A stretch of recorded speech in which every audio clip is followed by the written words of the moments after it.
you suffered a concussion. Did I play today? Yes, you played. Did I play well? Yeah, you played very well. What does that mean? It means you're going to the Super Bowl. And his face brightened. About 5 minutes passed, and he looked at me and said, why am I here? Where am I? Did I play today? What does this mean? And for a second I thought he was teasing me, and then I realized he wasn't. So I answered the questions. About 20 minutes passed, and he asked the same series of questions all over again. And it terrified me how tender the bond is between sentient consciousness and dementia.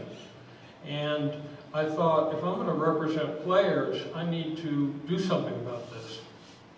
So we held a conference in Newport Beach in 1994 and brought neurologists from around the country.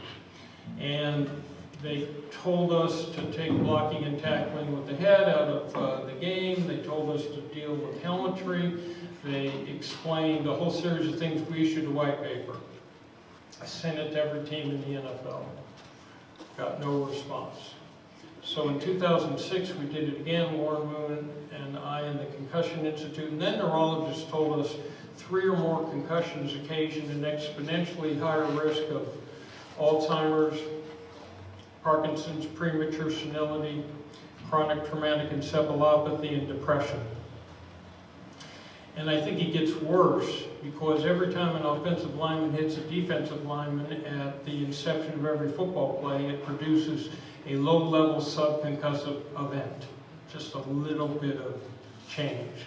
So an offensive lineman could walk out of the game of football having played in high school, college, and the pros, having suffered 10,000 subconcussive hits, none of which they were aware of because it just feels like playing, none of which was diagnosed, but the aggregate almost certainly does the same problems that getting knocked out 3 times does. So I called it a ticking time bomb and an undiagnosed health epidemic and started to push for change.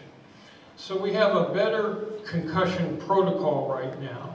This is not just a NFL issue, it's a college football issue, a high school football issue, an AYSO soccer issue. And what makes this so critical is that we know that athletes will walk out of collision sport with aches and pains, and it'll be difficult to lean over when they're 40 and pick up their child. It's an entirely different issue not to be able to recognize your child. So we're talking about consciousness, character, memory, what it means to be a human being. So we've been out there pushing new helmet technology that uses quantum compression and can redirect the energy flow so it never goes into the head.